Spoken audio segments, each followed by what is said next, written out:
नमस्कार Odisha state news को स्वागत करुच्ची। कोरापुट जिले में नाल्क नवरत्न महारत्न आड़क अग्रसर होउची अध्यक्ष श्रीधर पात्र। दामनजोड़ी स्थित नाल्कर खनि और परिशोधन प्रकल्प पक्षर 75तम साधारणतंत्र दिवस पालित हो जाइछि। एथिपाई सेक्टर 3 नेताजी स्टाडियम रे स्वतंत्र उत्सव आयोजित होइथिला। नाल्क अध्यक्ष तथा मुख्य परिचालना निर्देशक सीएमडी श्रीधर पात्र मुख्य अतिथि रूपे जोगदे जातीय पताका उत्तोलन करथिले।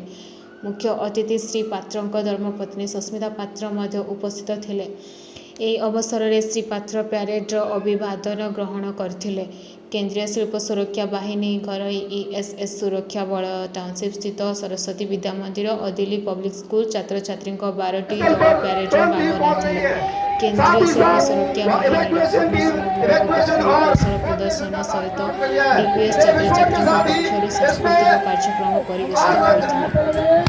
निज वक्तव्य में सीएमडी श्री पात्र भारत माता प्रति कृतज्ञता जनाइबा समस्त भल काम करने और भल मनोभाव पोषण करने परामर्श देते। आम बढ़िया सहित देश अभिवृद्धि होगा तेणु आम नागरिक भाव समूह स्वार्थ और देशर स्वार्थ कार्य करने। उत्सव में नाल्क अर्थ विभाग निर्देशक रमेश चंद्र जोशी सम्मानित अतिथि रूपे जोगदे। कार्यनिर्वाही निर्देशक सुशील कुमार पाड़ी कॉर्पोरेट कार्यालय समूह प्रबंधक आशुतोष रत्न समेत दामनजोड़ी प्रकल्पर समस्त वरिष्ठ अधिकारी, केंद्रीय शिल्प सुरक्षा बाहिनी कमांडेंट सतीश कुमार सिंह और अन्य अधिकारी, विभिन्न कर्मचारी यूनियन और एसोसिएशन कर्मकर्ता और अन्य निमंत्रित अतिथि उपस्थित थिले। कृति छात्र छात्री और जवानों सहित उल्लेखनीय कार्य नाल्क कर्मचारी को सज्जना पुरस्कार और 25 बर। धन्यवाद। देखो भारत होची विश्व रे 1 नंबर गणतंत्र देश एवं ये जो आमे आज रिपब्लिक डे बा साधारणतंत्र दिवस बा गणतंत्र दिवस पालन करुचु आम निज संविधान आमे आडाप्ट करिचे। मु खाली एति कहबी संविधान आडाप्ट करदेले हबनी सेठिरे जो नागरिक मानकर भूमिका एवं दायित्व वहन करिया पई लिखाइछि। प्रत्येक नागरिक तापाई सचेतन रहिबा दरकार एवं निश्चित किछि करिबा दरकार। निज स्वार्थ को जलांजलि देई केमती सामूहिक स्वार्थ साधन नहीं पारिबो, देशर साधन नहीं पारिबो, सेही दिगरे पदक्षेप नबा पई मोर ई गोटिए संदेश।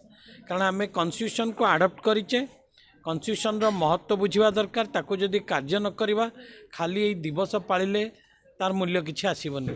तेणु मु सबु खाली नाल्कनियन नुह सबु भाई भौणी समस्त को अनुरोध करुच्ची आमर जहाँ दायित्व आमर जहाँ भूमिका अच्छी ताको निर्वाह करवा एवं प्रत्येक लोक चेष्टित हवा दरकार। जदि मु कहार किछि भल करि पारुची जहाँद्वारा सर्वांगीन उन्नति हम देशर उन्नति हम ताले आमे खुशी रहिबा। सर देखो दामनजोड़ी बासींकर नाल्क दामनजोड़ी अच्छे एवं एठू आमर माइंस जाउची। गत दिन में नाल्क अंचल अनेक विकास कर गत दिन में बा गत वर्ष आप 5 कोटी टंका देते मेडिकल 5 कोटी गोटे कोटी टंका प्रदान करते। जिला प्रशासन एपर्यंत अंचलवासी स्वास्थ्य सेवाई गोटे इटा से पकई ना। मोर कहबार कथा आपन केवल पैसा देले हेबनी तार प्रति आपन टिके प्रशासन को चेतैबा पड़ो, राज्य सरकार को हो बा जिला प्रशासन को नचेत नाल्को किछि करूना बोली लोक मान गोटाए भ्रमधारणा रही आसे। देखंतु जो गुड़ाक कंपनी परिप्रेक्षी भितर रहिबा दरकार कंपनी करिवो।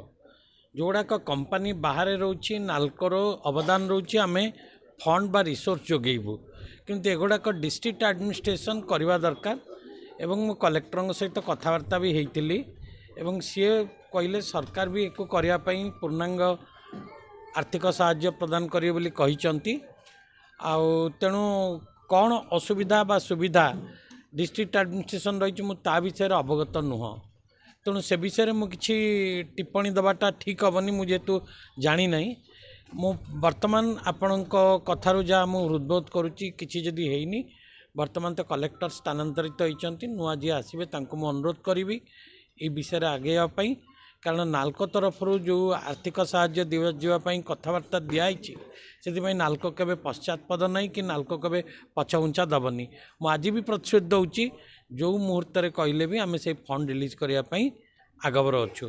तेणु नुआ जी कलेक्टर आसवे मुझे सहित कथबार्ता करी अनुरोध करी कार्य को त्वरान्वित करने। सर नाल्को विषय देखो नाल्को वर्तमान नवरत्न कंपनी अच्छी आम दुई चार्टा पदक्षेप नहींचु गोटे पदक्षेप नहींचु आमर इटे आलुमिना रिफाइनरी एक्सपांसन पर बर्तमान आमर जो 21 लाख टन अच्छी कैपेसिटी 31 लाख टन को बढ़िबो ता सहित आम स्मेल्टर एक्सपांसन बोर्ड अप्रूव करिछि एटा हवा द्वारा गोटे महारत्न कंपनी परिणत हम एवं महारत्न कंपनी परिणत हवा सहित परोक्ष एवं प्रत्यक्ष भाव में बहुत गुड़िए कर्म